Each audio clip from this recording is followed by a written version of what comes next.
right, dealing with depression is our topic tonight. We've been taking your phone calls. We have wide open lines right now if you would like to call in at 737-7587. Our guests, Schatzie Brunner and Dr. W. Scott West, as we've been taking some really good phone calls, and that's what we want. We just want to have a dialogue tonight about depression, specifically clinical depression, where it really becomes a problem, whether it's you or a loved one. Speaking of loved ones, the ripple effect that depression can have on friends and loved ones. I just saw you say, oh boy.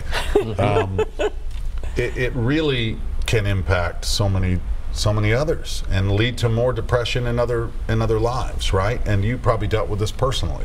I have, and from two sides. When I was what I call the black hole, and I just didn't want to talk to anybody, I didn't care whether I took the next breath. That my whole family had a difficult time trying to figure out what to do, what to say.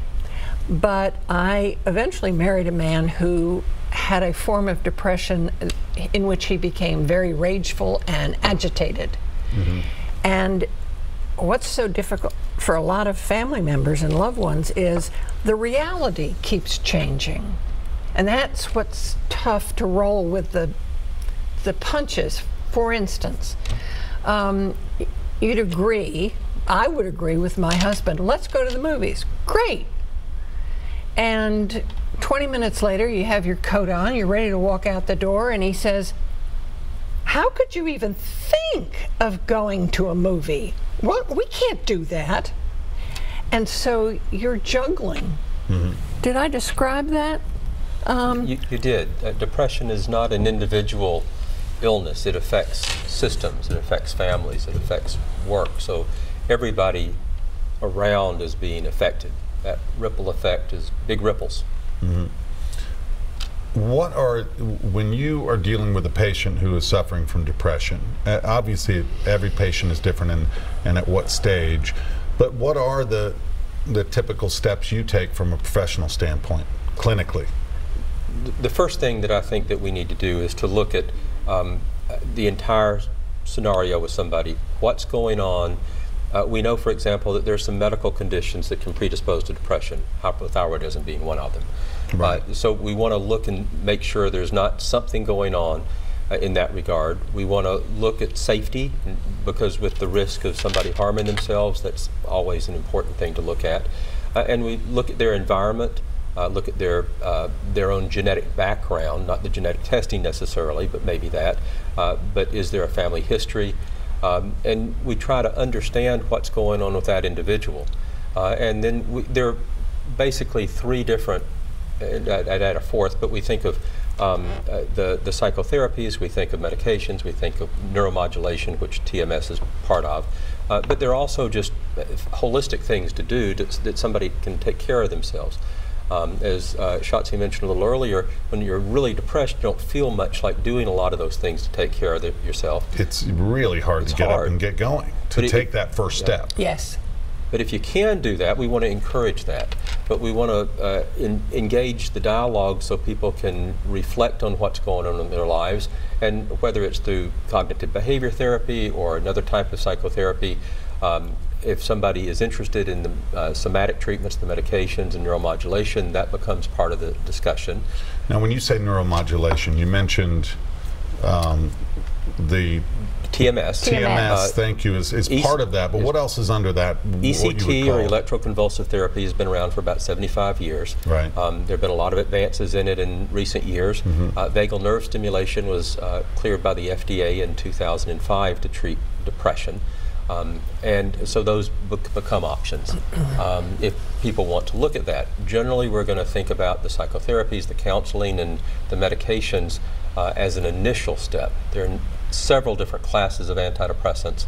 There are combinations that are used. That's what I'm going to ask you next is, you know, we hear critics, and especially people who maybe come from the holistic side of it, say we just throw pills at the problem and we're not solving anything. But then we also know that there have been great advances in various medications, antidepressants, anti-anxiety medications that really do help the quality of life for people, lots of people. So how do you find that right balance for your patients? That's, I would call it the art of the practice of medicine, as we're using our experience to guide us in that way. Right. There is no silver bullet. There is with this. There is no medicine that works for everybody. There's not a medicine that cures everything. Medicines can help with symptoms. Improvement of symptoms can help people function better and deal better with the problems they have in their lives, if there are problems they have to deal with. I had a doctor tell me once, it's like throwing a life ring to someone. It's just meant to, you know, hold on. This is going to help you as you're struggling, flailing a little bit in the water until we can, you know, keep you afloat, kind of thing. And then we're going to go. There's a lot more to it than just that. It's not permanent. It's not going to cure everything. So correct. Yeah. There are the other alternative types of things that somebody mentioned earlier about the acupuncture and so yoga, forth, meditation, and those can be very positive, augmentative efforts as we're dealing with depression. Yeah, perfect. All right, let's go back to the phones. I believe we have Wayne on line 1. Hi, Wayne, you there? Yeah. Hi. Good evening. Good evening. Go ahead. Thanks for calling in. Yeah, it's an interesting show. What I want to ask is, when you see things in like a worst case scenario, and you feel like you can only go so far, and you say, well, is that all there is to it? What do you call that? In other words, I don't feel like it's depression, but I feel like, you know what you want to do, but then when you try to do it, you can only go so far, and then you say, okay, is that all there is to it? Can you explain that to me? That's the way I feel right now. Is it like a pessimism, or is that what you mean? Well, it's like I know what I want to do, but I'm limited to the point to where this is all I can go, you know. And it's not that I don't want to do it. It's that it's either lack of energy, lack of finance, or lack of resources. So following through is a problem? Yeah, in other words, instead of you seeing things all the way through, you basically say, this is as far as I can go. And it's a worst case scenario if I don't do it. Interesting. So just kind of giving up. In other words, it's not depression. I'm not going to do anything to hurt myself. Right. It's just I know what I want to do, but then when is it a procrastination? Like, I go so far. Yeah. Yeah. Yeah. Okay. Yeah. I got you. That sounds to me like the type of thing that would be beneficial to engage in that discussion with somebody who has the training to be able to sort through it and guide one to some clarity of what's going on. That's a perfect example, I think, of Wayne. He knows something's, you know, not quite right there, and just can't pinpoint it. So that would be great to sit and talk to a professional. Sometimes we don't know the right questions to ask ourselves, so we need somebody who's got some experience in that area to guide us on the questions to ask. Perfect. Who did you say Taylor's on line 2? Okay, Mike is on line 2. Hi, Mike. Go ahead. Welcome. Yes. Hey. Can you hear me? Yeah, you called earlier, right? I'm Mike. Yeah.